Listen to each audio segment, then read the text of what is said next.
আজকের evening snacks হলো পনির role আর সুজির হালুয়া।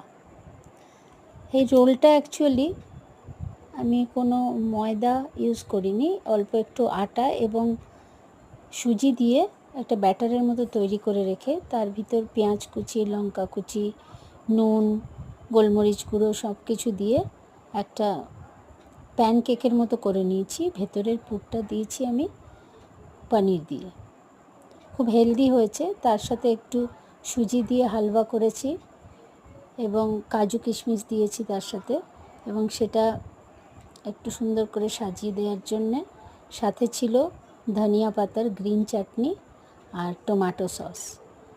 খুব সুন্দর জমে গেছে। ঠান্ডা ঠান্ডা বৃষ্টির দিনে সন্ধেবেলায় এরকম একটা স্ন্যাক্স পেলে তো সবারই মন খুশি হয়ে যায়।